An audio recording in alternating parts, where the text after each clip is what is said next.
Hello student, तो कैसे आप लोग? उम्मीद है आप सब लोग खैरियत से होंगे। आज मैं पीएम परफॉर्मेंस मैनेजमेंट F5 का 7 चैप्टर जिसका नाम है प्राइसिंग, इसको कवर करने वाला हूँ। तो इसमें सबसे पहला चीज़ है प्राइसिंग। प्राइसिंग बहुत इंपॉर्टेंट डिसीजन है, यानी प्रोडक्ट की प्राइसिंग क्या होनी चाहिए, ये बहुत इंपॉर्टेंट किरदार अदा करते हैं, क्योंकि प्राइसिंग का सीवियर इम्पैक्ट होता है डिमांड ऑफ द प्रोडक्ट पर, प्रोबेबिलिटी ऑफ द प्रोडक्ट पर, और इमीडिएट इफेक्ट होता है आपकी प्रोबेबिलिटी फॉर और डिमांड पर। तो एक दफ़ा रेड करते हैं pricing. The pricing of product or service is one of the more difficult and more important decision for the organization. The services adapted by the company will have immediate effect on the profitability of an organization and longer term implication on the marketing of the product. दूसरा चीज़ है marketing four Ps. Marketing four Ps, अगर आप अच्छा marketing करना चाहते हो तो आपको 4 एरियाज़ में बड़ी अच्छी परफॉर्म करना पड़ेगा। इन 4 एरियाज़ में बड़ी अच्छी परफॉर्म करना पड़ेगा। तो इसमें जो सबसे पहला है वो है प्राइस। प्राइस, आपके प्रोडक्ट की प्राइस फीचर के साथ जस्टिफाइड होना चाहिए। सेकंड नंबर पर है प्रमोशन। प्रमोशन प्रमोशन इफेक्टिव होनी चाहिए। थर्ड नंबर पर है प्लेस, यानी आउटलेट की रसाई। और फोर्थ नंबर पर है प्रोडक्ट। प्रोडक्ट कौन से है, वो कस्टमर की डिमांड को पूरा करते हैं कि नहीं। तो अगर आप अच्छी मार्केटिंग करना चाहते हो तो आपको इन 4 एरियाज़ में बड़ी अच्छी परफॉर्म करना पड़ेगा, वरना मार्केटिंग इफेक्टिव नहीं होगा। इसके बाद अगला टॉपिक है फैक्टर अफेक्टिंग प्राइसिंग डिसीजन। वो कौन से फैक्टर है जो आपके प्राइस को इफेक्ट करते हैं? तो इसमें जो सबसे पहला है वो है इन्फ्लेशन। जब महंगाई बहुत होगा तो आपकी प्रोडक्ट की प्राइस भी हाई होगा, क्योंकि इस पर बहुत खर्चा आया हुआ होगा, तो इसलिए इसकी प्राइस को हाई रखना पड़ेगा। सेकंड नंबर पर है न्यूनेस। न्यूनेस, जब प्रोडक्ट नया नया आया हुआ होता है तो इसका प्राइस हाई होता है। जैसे नए नए आईफोन वर्जन आता है, जैसे आजकल आईफोन 15 नया नया है, तो इसका प्राइस भी बहुत हाई है। थर्ड नंबर पर है इनकम। थर्ड नंबर पर है इनकम। जब लोगों के पास इनकम ज़्यादा होती है तो आप अपनी प्रोडक्ट की प्राइस को हाई रखेंगे, क्योंकि वो लोग ज़्यादा पे कर सकते हैं। एक दफ़ा फिर, जब लोगों के पास इनकम ज़्यादा होती है तो आप अपनी प्रोडक्ट की प्राइस को हाई रखेंगे, क्योंकि वो लोग ज़्यादा पे कर सकते हैं। इसके बाद फोर्थ नंबर पर है प्रोडक्ट रेंज। प्रोडक्ट की रेंज पर भी प्राइस डिपेंड करता है। फिफ्थ नंबर पर है प्रोडक्ट लाइफ साइकिल। प्रोडक्ट की लाइफ को अगर बढ़ाना चाहते हो तो प्रोडक्ट की प्राइस को कम रखेंगे, ताकि वो प्रोडक्ट ज़्यादा अर्से के लिए मार्केट में मेंटेन रहे। सिक्स नंबर पर है ऑर्गेनाइजेशनल गोल।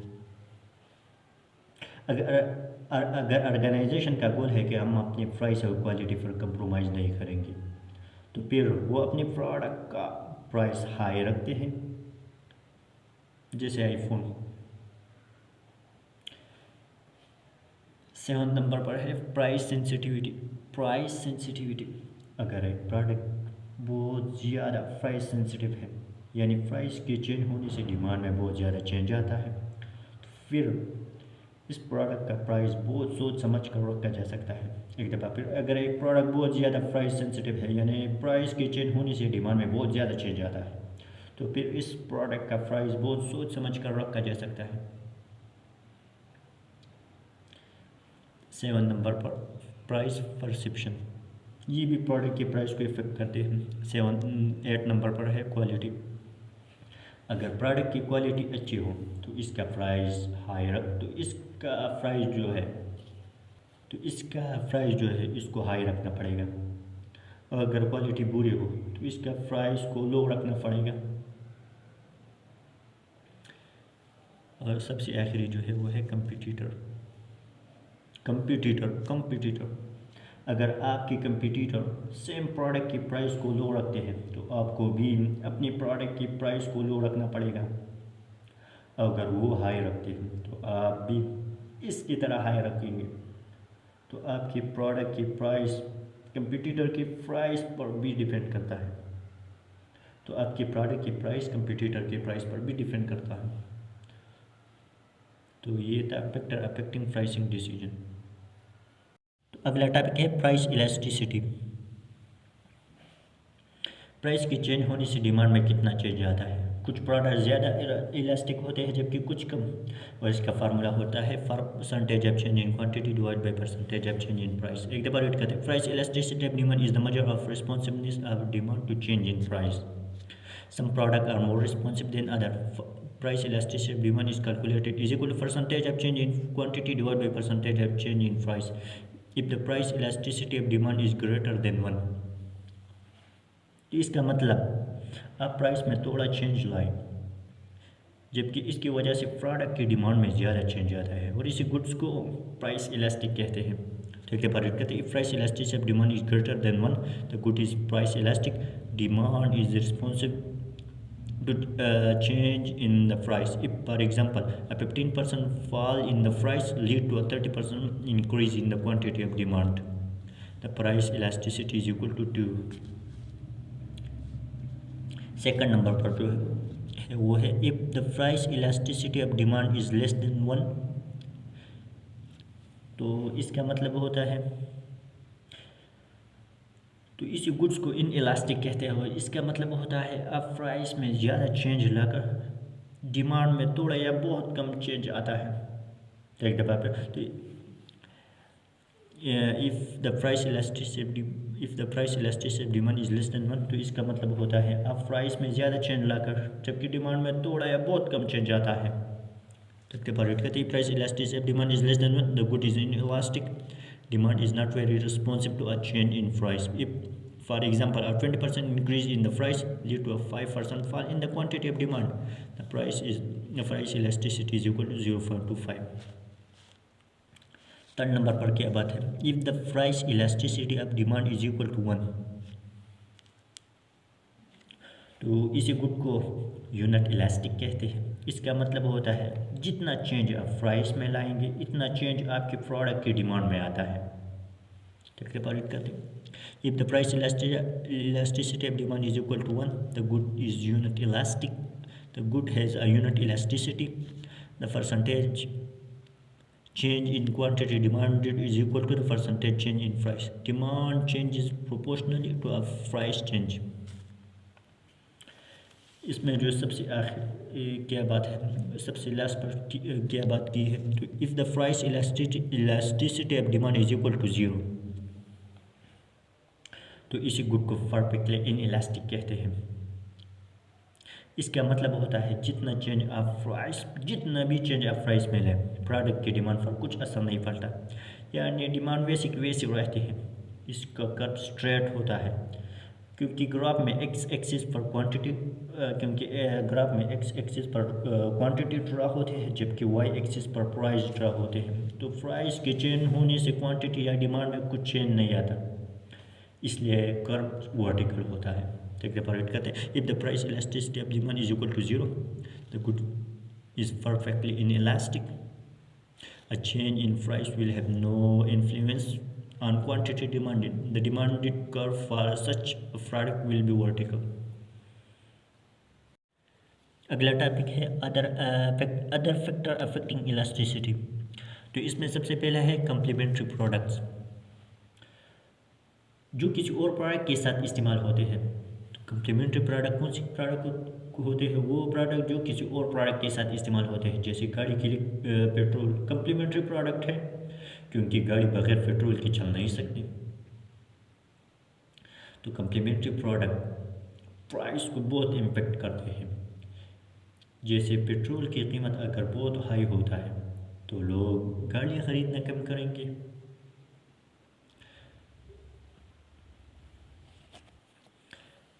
सेकंड चीज़ है डिस्पोजेबल इनकम। जब आप अपनी इनकम में से सारे अखराजात माइनस कर दें तो आपके पास खर्च करने के लिए कितने पैसे बचते हैं, उसे डिस्पोजेबल इनकम कहते हैं।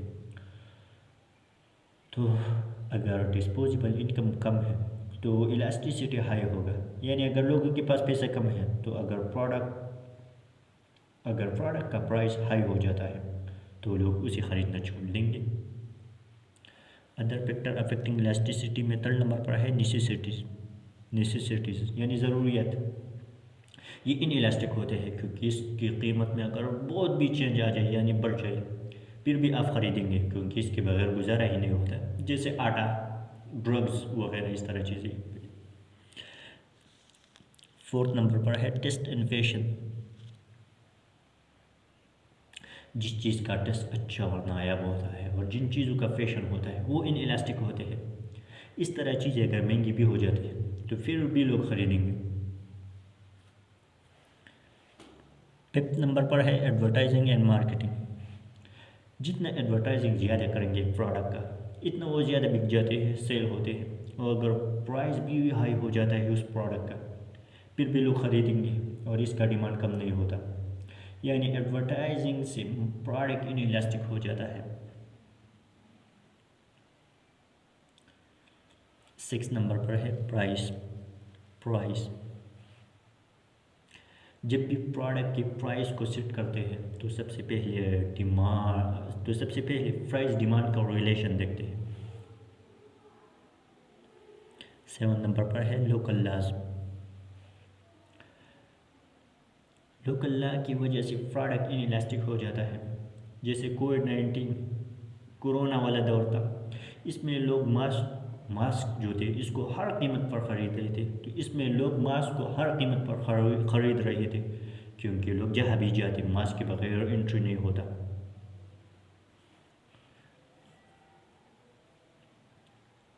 और सबसे आखिरी है अवेलेबिलिटी ऑफ सब्सटीट्यूट।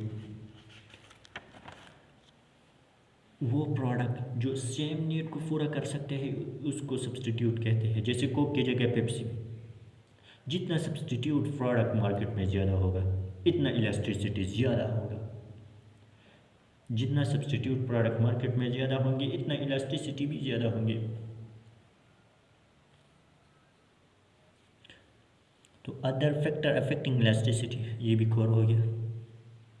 तो अगला टॉपिक है डिमांड फंक्शन। एक्स एक्सिस पर ड्रा करते हैं क्वांटिटी या डिमांड, जबकि वाई एक्सिस पर ड्रा करते हैं प्राइस। एनालिस्ट कहते हैं जैसे जैसे प्राइस बढ़ती जाती है वैसे वैसे डिमांड कम होती जाती है और जैसे जैसे प्राइस कम होती जाती है वैसे क्वांटिटी ऑफ डिमांड बढ़ती जाती है। तो इस रिलेशन को इस लाइन के थ्रू प्रेजेंट कर दिया। उनका मानना है कि ये डिमांड फंक्शन का लाइन है। तो ये डिमांड फंक्शन ग्राफ है। जैसे जैसे आपकी प्राइस कम होती जाती है वैसे आप क्वांटिटी ऑफ डिमांड जो है वो बढ़ती जाती है।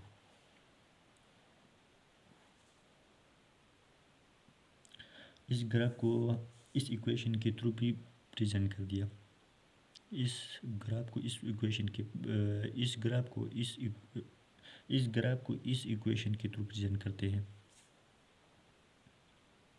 ये क्या है, P is equal to A minus B Q. इसमें P जो है वो सेलिंग प्राइस है, क्यू वो क्वांटिटी डिमांड है, यानी क्यू जो है क्वांटिटी डिमांड है, यानी आपने एक प्राइस सेट किया तो इस पे कितना डिमांड होगा। ए जो है वो इसमें वो मैक्सिमम प्राइस है जहाँ डिमांड ज़ीरो होते हैं। यहाँ पर बिल्कुल डिमांड ज़ीरो है। और बी क्या है, डिमांड फंक्शन के ग्रेडियंट को बी कहते हैं। बी तो डिमांड फंक्शन के ग्रेडियंट को बी कहते हैं, यानी जो एंगल बन रहा है इस एंगल की वैल्यू को बी कहा जाता है। और बी कैलकुलेट करने का तरीका change in price divide by change in quantity. B calculate करने का तरीका change in price divide by change in quantity. इस डिमांड फंक्शन का बहुत इंपॉर्टेंट फंक्शन है। जैसे कि मैं प्राइस सेट करना चाहता हूँ 13, लेकिन मुझे पता नहीं कि मेरी इस 13 प्राइस पे कितना यूनिट सेल होगा, बिकेगा। तो इस इक्वेशन के थ्रू हम पता लगा सकते हैं।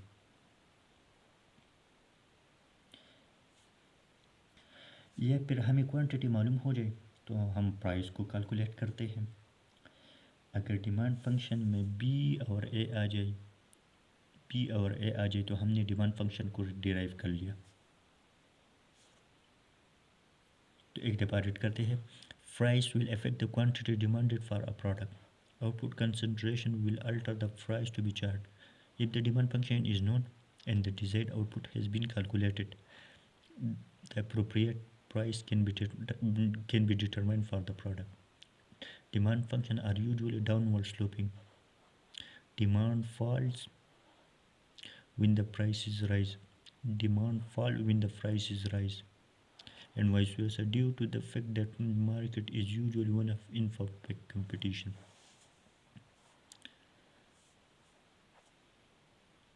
अब इसकी स्लोप पर थोड़ा बात करते हैं। डाउनवर्ड स्लोप अगर ऊंचा ऊंचा कड़ा कड़ा होता है जैसा ये है तो डिमांड इन इलास्टिक होता है, यानी ज़्यादा प्राइस के चेंज होने से डिमांड में कम चेंज आता है। तो यहाँ पर देखिए प्राइस में ज़्यादा चेंज आ गया जबकि इसकी निस्बत क्वांटिटी में कम चेंज आ गया। और डाउनवर्ड स्लोप जब कम गहरा या हल्का होता है जैसा ये है तो इलास्टिक होता है, यानी प्राइस के थोड़ा चेंज होने से डिमांड या क्वांटिटी में ज़्यादा चेंज आता है। जैसा यहाँ पर प्राइस में बहुत कम चेंज आ गया जबकि इसकी निस्बत क्वांटिटी में ज़्यादा चेंज आ गया। तो एक दफ़ा रीड करते हैं। If a downward sloping demand curve become steeper, demand is become more elastic, demand is become more inelastic. If it becomes shallower, it, it is more elastic. Our demand function will be in the form of P is equal to NBQ. P is equal to A minus BQ. तो ये demand function का equation है। इसमें P selling price है, Q quantity demand at that price, A theoretical maximum price if price is set at A or above, the demand will be zero. And last B, change in price divided by change in quantity. तो ये था demand function. अगला topic है pricing strategy. Price set करने की कौन सी strategy है? तो इसमें जो सबसे पहला है वो है प्राइस स्कीमिंग। ये एक पॉलिसी है जो ब्रांड न्यू प्रोडक्ट पर अप्लाई होती है। वैसे स्कीम का क्या मतलब है? तो स्कीम का मतलब है एक्सट्रैक्ट करना, जैसे स्किम मिल्क होता है। तो इसमें सारा मक्खन सारा फैट एक्सट्रैक्ट कर लिया होता है और पीछे जो कुछ बचा रहता है जो किसी खास काम का नहीं होता, तो वो स्किम मिल्क है। तो प्राइस स्कीम का क्या मतलब है? मार्केट में जितना भी प्रॉफिट अवेलेबल है सारा प्रॉफिट आप एक दफ़ा में से स्कीम कर लो, एक्सट्रैक्ट कर लो। तो स्कीमिंग प्राइस का मतलब है हाई प्राइस चार्ज कर लो ताकि मार्केट में जितना भी मौजूद प्रॉफिट है इसको स्कीम किया जा सके। तो स्कीमिंग का मतलब है हाई प्राइस चार्ज करना प्रॉफिट कमाने के लिए। तो स्कीम का क्या मतलब हुआ? तो स्कीम का मतलब है हाई प्राइस चार्ज करना प्रॉफिट कमाने के लिए। इसका मकसद होता है कि कम चीज़ें सेल कर दे जो प्राइस सेंसिटिव ना हो। अगर कंपनी चाहते हैं कि प्राइस की अगर कंपनी चाहते हैं कि स्कीमिंग इफेक्टिव रहे तो फिर बैरियर रुकावटें इंटर होने के लिए लगाए। तो फिर कंपटीटर के इंटर होने के लिए बैरियर या रुकावट लगाए। किस फॉर्म में? पैटर्न के फॉर्म में, ब्रांड के फॉर्म में, नई टेक्नोलॉजी और इनोवेशन प्रोडक्ट में लाए।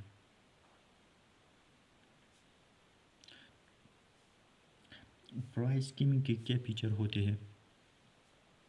तो इसमें वॉल्यूम लो होते हैं, यानी थोड़ी चीज़ें सेल करेंगे, कम चीज़ें सेल करेंगे जबकि उसका प्राइस हाई होते हैं।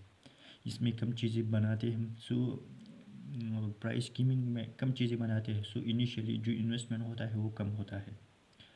यहाँ पर लो रिस्क होता है। प्राइस स्कीमिंग में लो रिस्क होता है क्योंकि अगर प्रोडक्ट बहुत हाई प्राइस पर नहीं सेल हो रही तो आप इसका प्राइस को कम कर दो।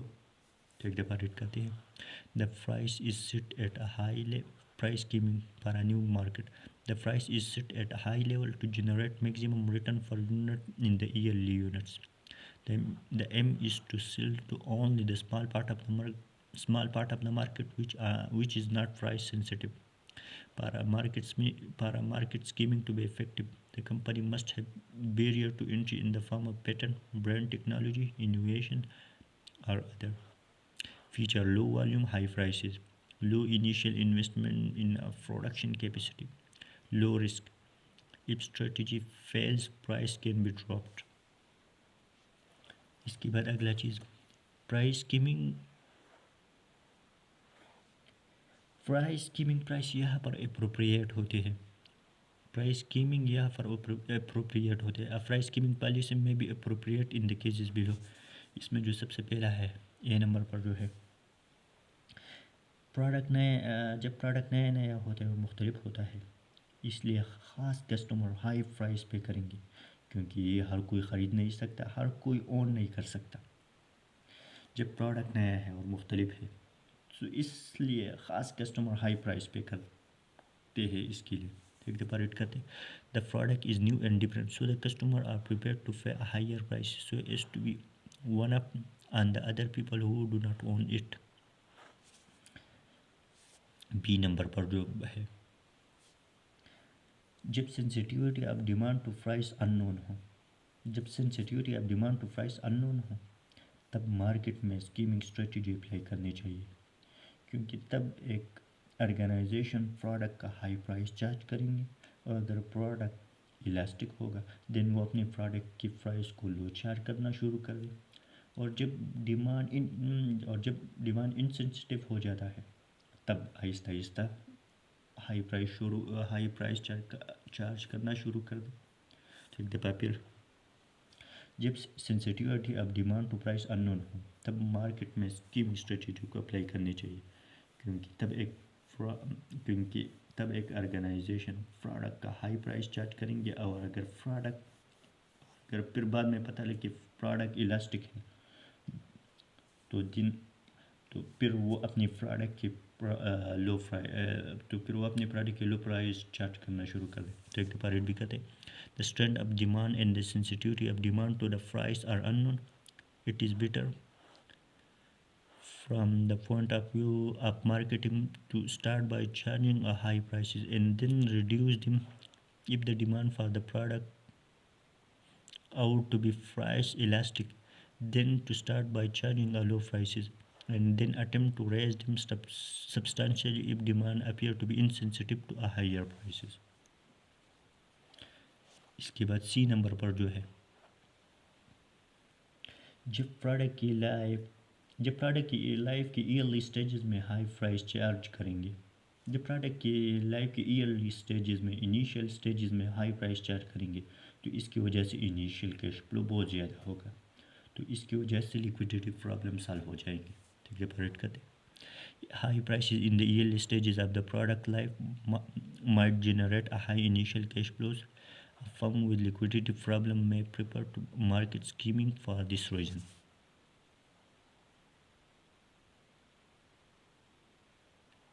इसके बाद डी नंबर पर जो है एक फर्म या ऑर्गेनाइजेशन को चाहिए कि वो प्रोडक्ट के लिए मुख्तलिफ मार्केट सेगमेंट ढूंढे। जैसे DHA की मार्केट में इस प्रोडक्ट का प्राइस हाई लगा दे क्योंकि वहाँ के लोग पे कर सकते हैं,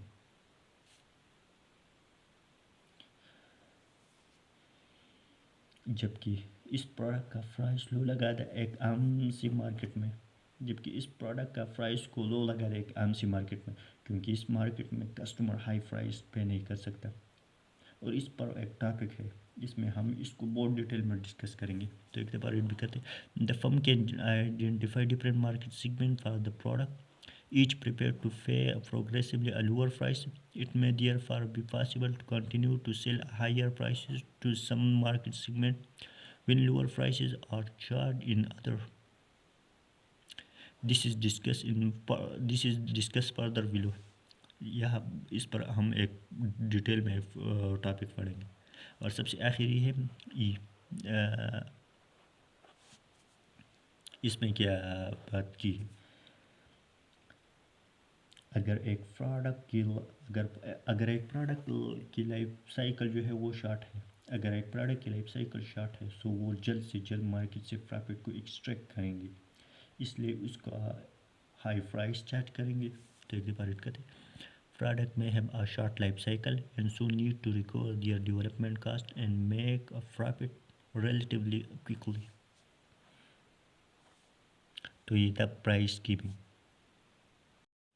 अगला टॉपिक है मार्केट पेनिट्रेशन प्राइसिंग। तो प्राइसिंग स्ट्रेटजी में जो सेकंड नंबर पर है मार्केट पेनिट्रेशन प्राइसिंग। इस स्कीमिंग का अपोजिट है। तो इसमें आप लोग प्राइस चार्ज करते हो और इसमें आपका वॉल्यूम ज़्यादा होगा। इसमें आप लो प्राइस चार्ज करते हो और इसमें आपका वॉल्यूम ज़्यादा होगा। आप ज़्यादा कस्टमर को बेच के प्रॉफिट कमाना चाहते हो। यानी यहाँ पर प्रॉफिट किस तरह कमाना है, ज़्यादा वॉल्यूम बेच कर प्रॉफिट को कमाना है। और इसमें इनिशियल इन्वेस्टमेंट हाई होते हैं क्योंकि आपने ज़्यादा प्रोडक्ट बनानी है और सेल करनी है। जब नए नए प्रोडक्ट मार्केट में लॉन्च हो रहा है तो मार्केट पेनिट्रेशन सूटेबल होता है इसके लिए, क्योंकि इसका प्राइस लो रखा जाता है ताकि इसका डिमांड मार्केट में स्ट्रांग हो जाए, ताकि इसका डिमांड मार्केट में स्ट्रांग हो जाए, बढ़ जाए, ज़्यादा हो जाए। तो एक बार भी कहते हैं market penetration pricing.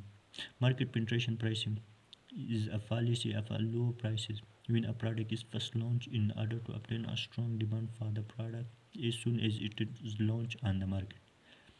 Low prices should encourage a bigger demand. Feature: low prices mass market, substantial investment required। और थर्ड नंबर पर जो है मार्केट पेनिट्रेशन में रिस्क बहुत ज़्यादा होता है क्योंकि यहाँ पर प्रोडक्ट का प्राइस लो रखा जाता है। अगर इस प्राइस पर भी प्रोडक्ट सेल नहीं हो रही, बिक नहीं रही, तो आप इसका और कितना प्राइस कम करेंगे। तो थर्ड नंबर पर high risk, the low price is use to deter other competitor. The low price is use to deter the other competitors. Penetration pricing strategy is appropriate when ये पॉलिसी तब appropriate होता है जब इस तरह condition हो। तो इसमें सबसे पहला है जब प्रोडक्ट हाईली प्राइस इलास्टिक हो। जब प्रोडक्ट हाईली प्राइस इलास्टिक हो यानी प्रोडक्ट की प्राइस में थोड़ा चेंज होने से डिमांड में ज़्यादा चेंज आता है, तब ये स्ट्रेटजी सूटेबल होता है। सेकंड नंबर पर जब इकोनॉमीज ऑफ स्केल अवेलेबल हो क्योंकि ज़्यादा वॉल्यूम में प्रोडक्ट बना रहे हो। थर्ड नंबर पर जब प्रोडक्ट बड़ी बड़ी मार्केट के लिए सूटेबल होता है और उस प्रोडक्ट का डिमांड वहाँ पर ज़्यादा हो। सबसे आखिरी प्रोडक्ट के इंट्रोड्यूस होने के बाद बहुत ज़्यादा कंपटीशन को फेस करना होता है। एक दफ़ा रेट भी कहते हैं penetration pricing strategy is appropriate when product demand is highly price elastic so that demand respond to price changes. Substantial economies of scale are available. Third number पर the product is suitable for a mass market and there is a sufficient demand. और सबसे last में the product will face competition soon after the introduction. Penetration market penetration ये तो हो गया।